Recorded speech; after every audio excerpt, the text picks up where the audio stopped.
Is it harder to raise $25 million to make a film, or is it harder to raise $1 or $2 million for a smaller film? Hear ye, hear ye, hear ye. The answer is easy. It's harder to raise $1 million than $25 million. I understand there's a prejudice against films under $1 million.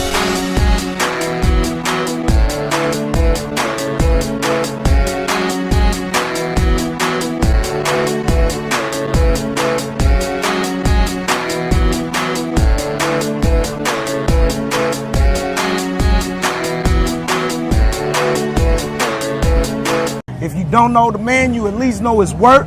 And I'm talking about none other than Digital Underground and Tupac Shakur come from this man right here. Now that it's been 20 years since Tupac has been dead, what do you think his music means to the world? Does it mean anything less than what you thought it would mean when you signed him? Oh, it means a whole lot more than I thought it would mean when I signed him. It means everything to so many different people. I meet people from all over the world, all cultures, white, black, Asian, Hispanic, all cultures. It has some meaning. Some lyrics have meaning to everybody. How do you feel that you done signed one of rap's biggest stars? Proud. Very proud, very lucky, very blessed. We worked hard to help get him to where he was, along with everything that he did and just what he brought to the table. And there's a whole, it's like anything, any child. He wasn't a child when I met him, but any child needs a village. Any artist needs a village. Tupac had a village. He had a village of many, many people helping and surrounding him to help his story to be told. Money B always tells this story that you had to bring Tupac on tour, or Tupac was going to go to Atlanta to join some organization. New African Panthers. And so tell us a little bit about that story. So we were shopping Tupac's deal all around. What year we talking? We're talking 1990. We're talking 1990. In 1990, we were shopping Tupac's deal all over the country for almost every major label in the country. No one wanted to sign him at that time. So Tupac's like, well, if no one wants me, I'm done. They want me to be the president of New African Panthers. I'm gonna move back to Atlanta. That's just what I'm gonna do. And we're like, no, man, you have too much of a future. Stay here, and let's go on the road. And Shot actually took, I think it was Mun's brother, Cullen, off of the road so Tupac could go on the road. So actually Cullen had a lot to do with Tupac as well. That's why I'm saying it takes a village. It's not just one person. It was Mun's brother who was going to go on the road with Digital, and then he, Shot's like, hey man, do you mind not going? So Pac can go. Where was y'all going? And was it a big tour? It was a big tour. It was a big tour. World or national? It was national, and then we also went to Japan. I know Pac went to Japan with us. He didn't go to Europe with us. So yeah. Who was he on the road before he got seasoned? Who was he?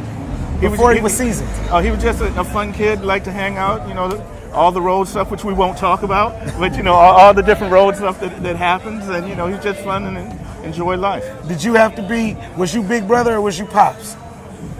Pops. You was Pops, you had to be the responsible one? My ankle's jacked up today behind some stuff that Tupac did. I had to go grab him before all the women grabbed him. Well, I don't want to hold you forever, man. The one and only Atron Gregory, the man who signed Tupac. Don't forget it. All right. Hey, man, good seeing you. Thank you, baby.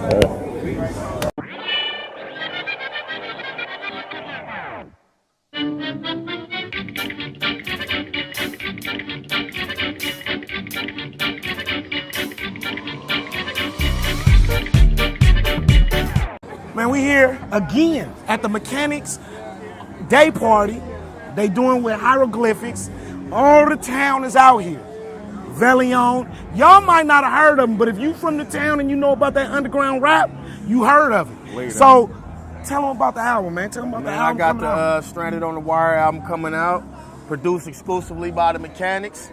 Be out July 29th. Now tell me this. We at the Mechanics Day Party.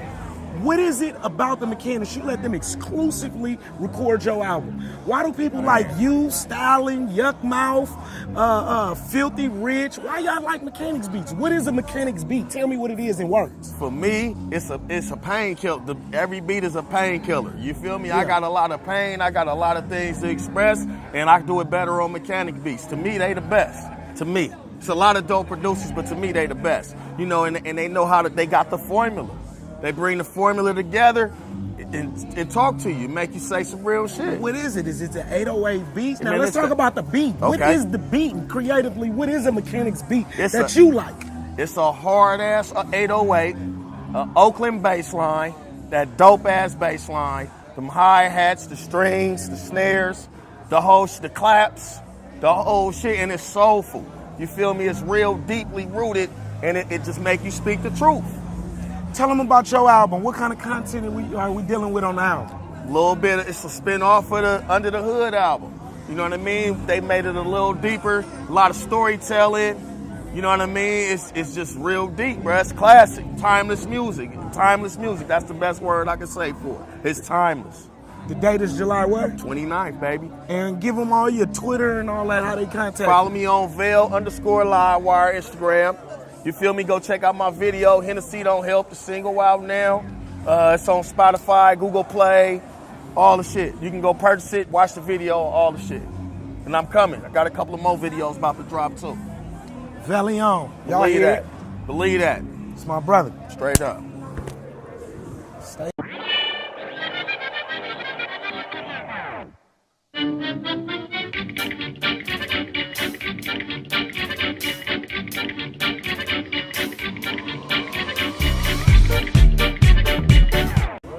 Hey man, Jay Stylin, the young legend, one of the kings of the town. He here at the Mechanics Day Party. Stylin, you've been fucking with the Mechanics since day one. What makes a Mechanics beat? Since day one. What make a mechanic beat is when Dot and Tweed both get in the studio and combine on the beat. That's what make a mechanic beat. I seen them both make beats separately. They're both dope separately.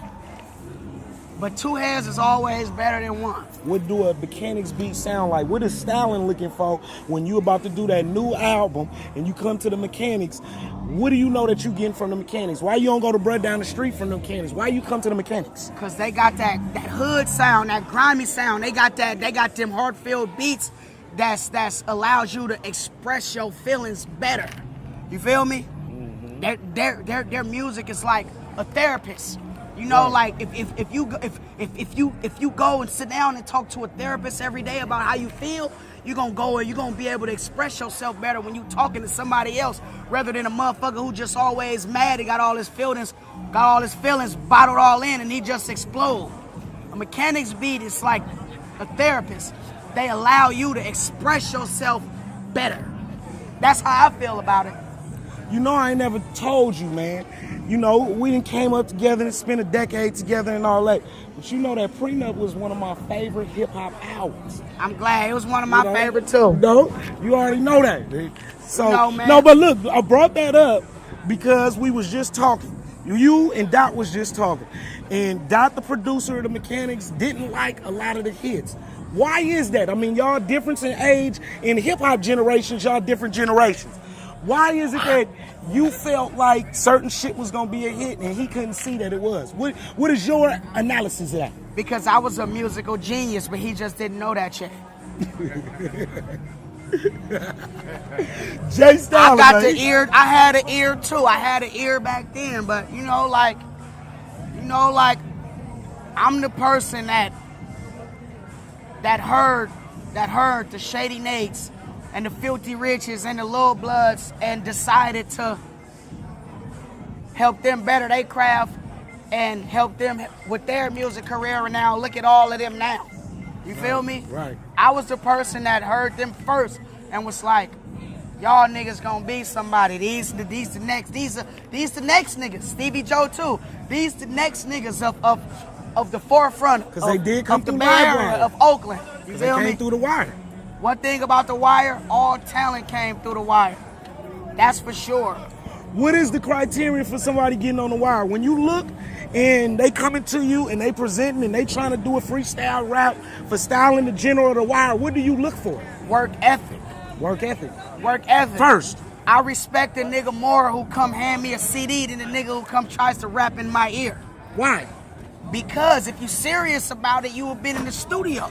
Don't get serious when you see a nigga that do it. You feel me? You not serious about it if you don't have no material. Don't run up to me and try to rap up in my ear if you don't got no CDs. That's not serious. That's like trying to get a bundle from the dope man when you ain't never sold no dope. He ain't finna front you nothing, nigga. He don't even know if you can move the shit. Right. But if you out there moving shit already, you feel me? And he know you got shit rolling, and then you see, like, fuck with me, bro. You see what I'm doing. You see how I'm moving, nigga. You see me. You see me, don't you? I see you.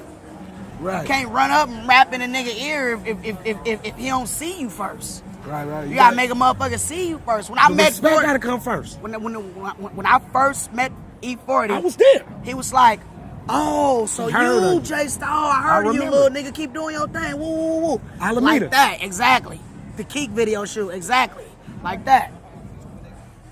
Tell me when to go then, huh? Was the tell me when to go? Or was it which one? It was Super hyphy? That's my word. That's Keek, my word. that's my Okay, word. It's okay. Keek video shoot. 40 came and did a cameo. Okay. Tell us what styling got up and what is it sounding like? Oh, you know, man, it just... My music is just still vintage. I try not to never change. It's gonna sound like the struggle. I mean, you know, look where we at. We still in East Oakland. Look, I still got on a white t-shirt. I still speak for the niggas who wear white t-shirts. Right. You know what I'm saying? But I got a new mixtape coming out. I should have stayed in school next month, July 15th. Then I got the new album, On Behalf of the Streets 2, the 10-year anniversary, produced exclusively by the Mechanics, come out on 9/11, September 11th. Last question. How has having a son affected you? I know that you didn't put your son on your album cover, and I didn't see you at Hyro Day with him. How has having a son affected the rapper Jay Styles? Ain't nothing important no more but him and these checks. That's it. It changed the importance in life? It changed the importance of life. That's it. I want, you feel me? Like, I just was looking at my son, like he running around my living room. I'm just looking at him, and I'm thinking about the money I have in the bank, and I'm like, this little nigga don't got to worry about nothing. Like, he don't even know it yet, but Pop's good. You feel me? Yeah. And growing up as kids, we never had that feeling. You feel me? Yeah. Like, long as I keep doing what I'm doing right now, my son will never have to do none of the shit I had to do. All he got to do is go to school, get his education, and pick which college he want to go to. And, you know, life is going to be a choice for him. It's not going to be a force for him. You feel me? I was forced to sell drugs. I was forced to do shit. Feel me? I want everything for my son is going to be a choice. I want to choose to go to college. No, Daddy, I don't want to go to college. I want to start a business. I want to be an 18-year-old entrepreneur. He going to have that choice. Feel me? Right. Life is about giving our kids choices. That's right. Look at my nigga. That's why I love it. That's my nigga. That's why I love it. Grown Life is man about status. choices, man. Grown man You status. don't never want to put your children in a position where they feel like they have to do something. Grown man. Jay Feel me? Styling. I'm glad to see that my brother is here in the flesh, looking good, successful, and makes dope music that I like girl. too. Give him your Twitters, bro, because I know everybody on you. Give him your Twitter and how they find you know, you. man, it's Jay Styling Livewire, everything. Jay Styling Livewire, Snapchat, Facebook, Twitter. No, it's just J space Styling is the Facebook. Spell it. J space STALIN, Styling, that's the Facebook. But Jay Styling Livewire just spelled out one big word. JSTALIN LIVEWIRE. That's the Facebook, that's the Instagram, the Twitter, and the Snapchat. Follow a real nigga. On Behalf of the Streets, dropping September 11th. It's an emergency. Love you, boy. Listen, I'm doing a hip hop. Am I my brother's keeper? Yes, I am. Am I my brother's keeper? Yes, I Am I my brother's keeper? am. Yes, I am. Let me tell you about the best. Rapping about SF, Black Film Festival. You know we next to blow. Best positive black films on the planet. And you know you gotta have it. This flow comes to show we have our fingers on the pulse of what it means to be black. A whack rap, nah, not that. We dispel negative stereotypes with positive films. Yup, that's right. No pimping, drug pushing, no wimping. This is what we build, man. National and international films, film festival every June 10th. Listen to what I said. We had the remedy for your Hollywood addiction, located in San Fran. That place you've been missing. Yeah.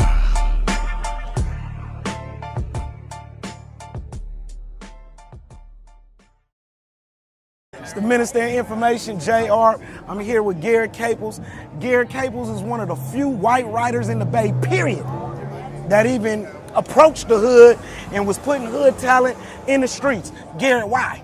Because it was the most important art going on in the Bay Area to me. Why you say that? Because the East Bay Express really doesn't talk about black art, and a lot of times, as a writer myself, we don't see what we respect reflected in the pages.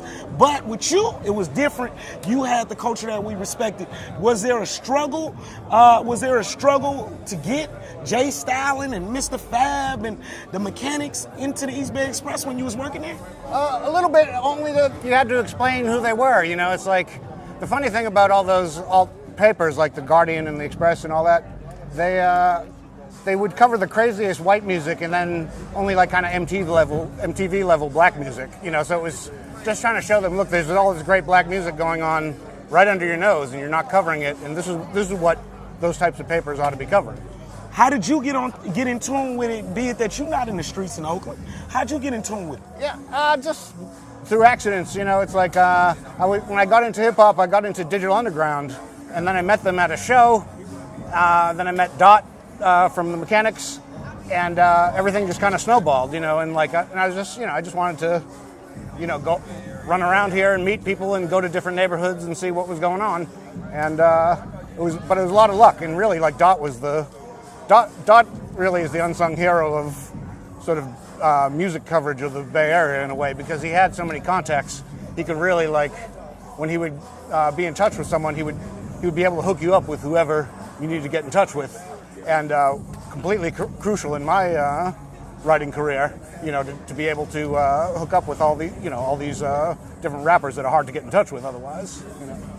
How would you define the Mechanics' music? Why is the Mechanics special right here on this coast? Well, it's because to me it's the best of everything, because it's in the middle of the hyphy period. They had a very kind of old school, sort of grimier Oakland mob aesthetic music to them. sound. Yeah. It's like they kept the mob music alive when everything kind of went hyphy, and it's not like they were against that. They could fuck with it, but they were,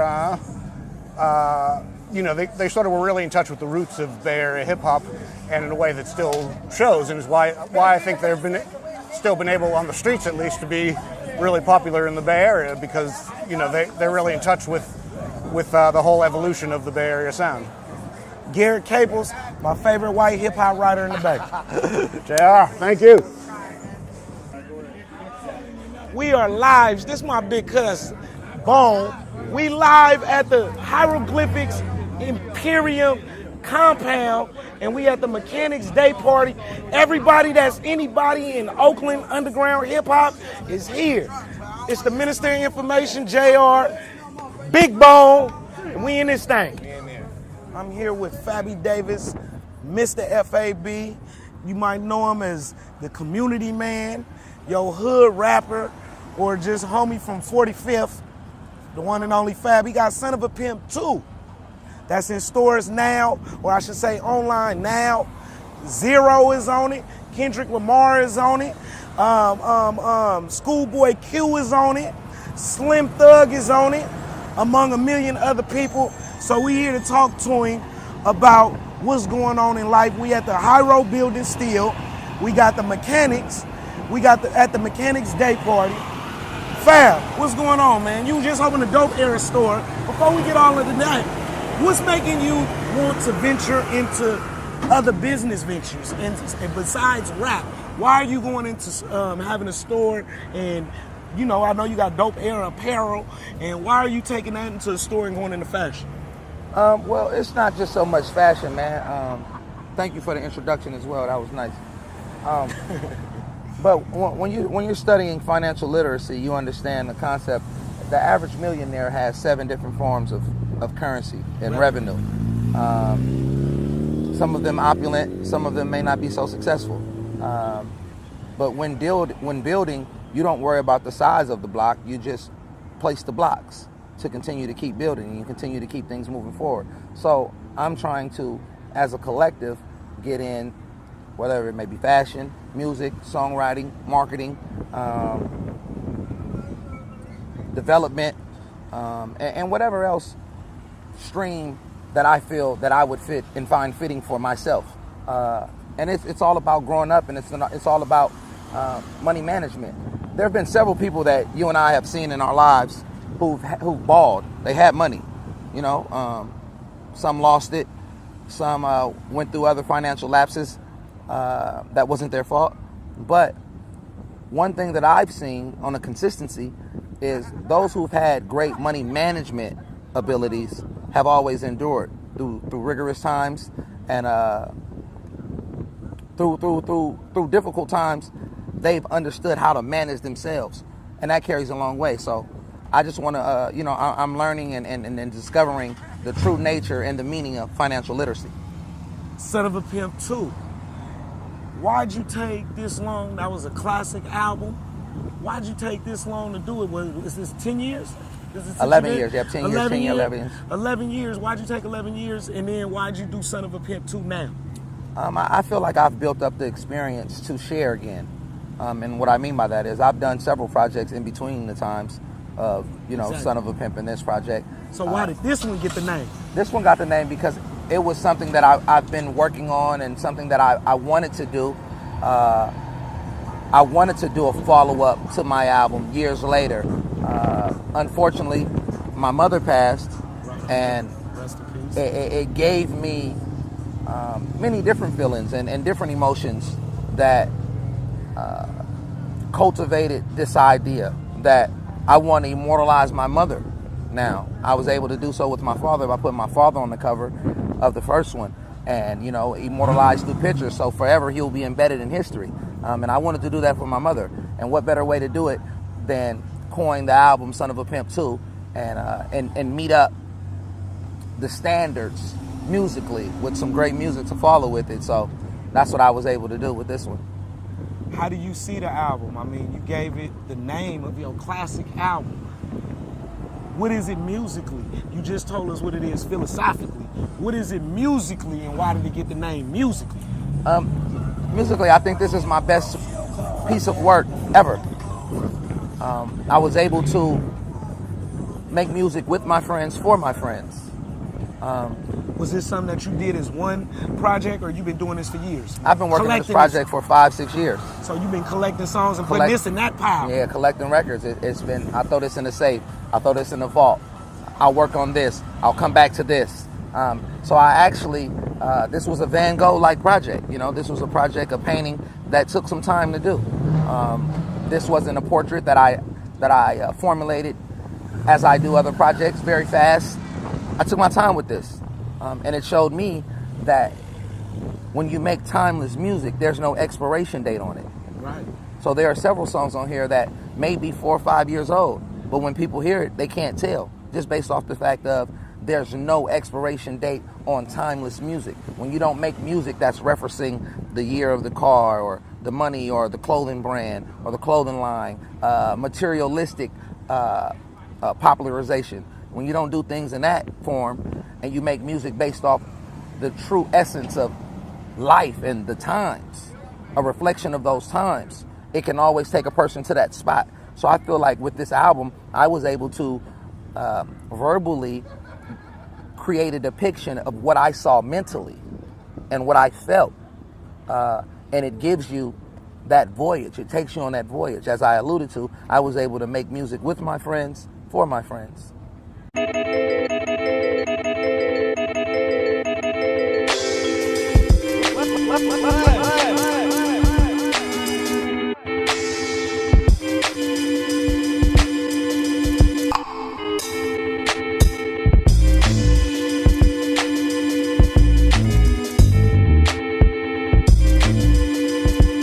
Sometimes much that we don't get a chance to digest the things that we've eaten. So we'll shit all over the place. Now, when we realize what it is that we're doing as we mature, in that maturity, we learn to do and to not do certain things anymore. It's just certain things that I won't do.